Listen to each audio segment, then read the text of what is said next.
안녕하세요. 도홍행쌤입니다. 오늘은 외도 직면 후 외도 피해자가 분노하는 이유란 칼럼을 준비했는데요.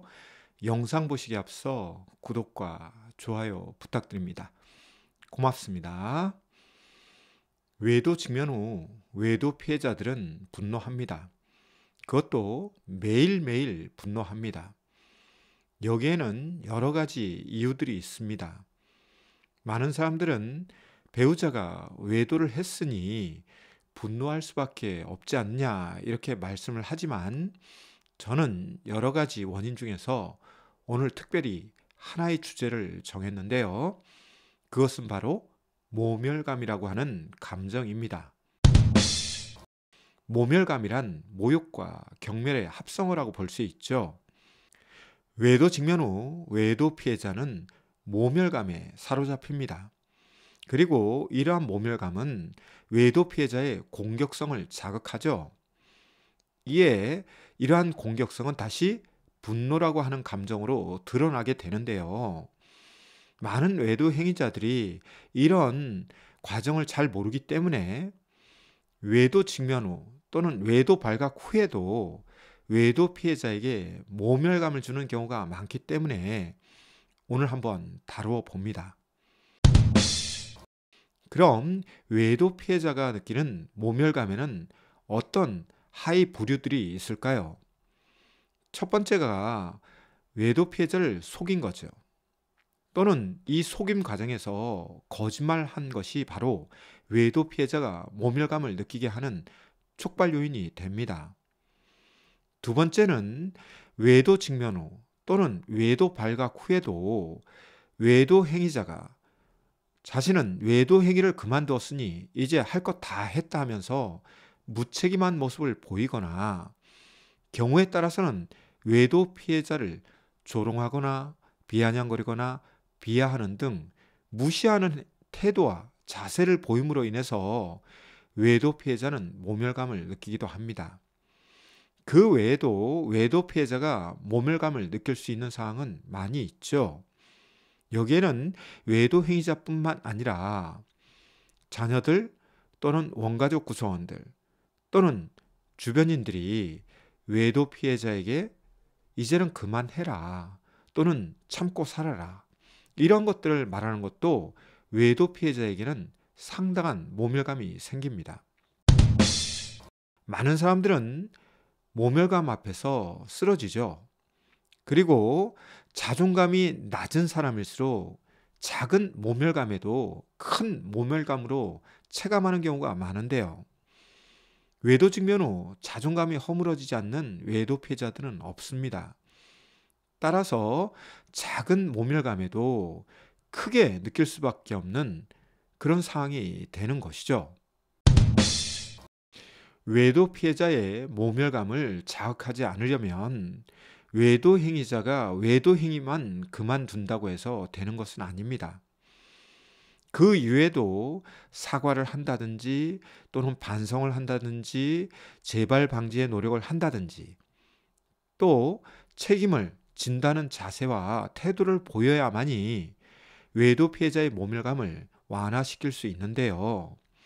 이것을 다시 정리해보면 외도 피해자를 배려하고 위로해 주어야만이 외도 피해자의 모멸감을 상쇄시킬 수 있다고 봅니다.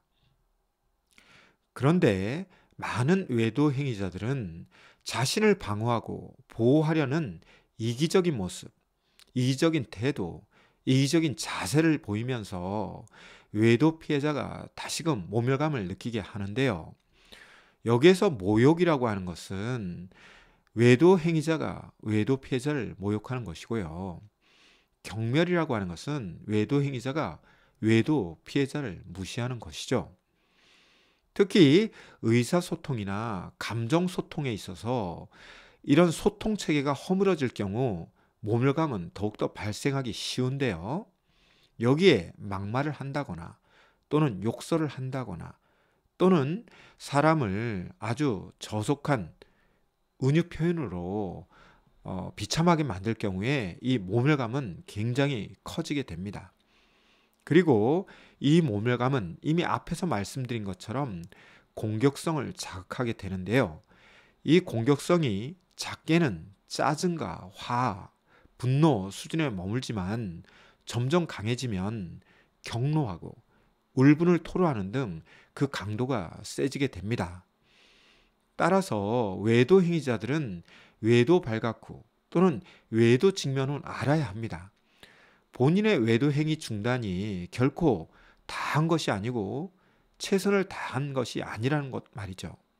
그것은 기본 옵션을 했을 뿐 실제로 외도 피해자의 모멸감을 공감하고 거기에 대해서 지혜롭게 대처하면서 반응해 주어야 한다는 과제가 생기게 되는데요. 이런 것을 외도 행위자들이 잘 모릅니다. 따라서 이런 과정에 대해서 미숙하다면 전문가의 도움을 받으시는 것이 가장 지혜로운 선택입니다. 아울러 모멸감 속에는 수치심도 있는데요. 일반적으로 외도 행위자들이 수치심을 느끼는 것으로 많은 분들은 알고 있지만 외도 피해자들도 수치심을 느낍니다. 비록 자신은 외도 행위를 하지 않았으나 배우자의 외도 사실에 대해서 수치심을 느끼고 심지어는 자기 원가족에게도 말을 하지 못하는 그런 외도 피해자들도 있습니다. 따라서 이런 수치심이 인간을 가장 괴롭히는 가장 힘든 감정 중에 하나라고 하는데요.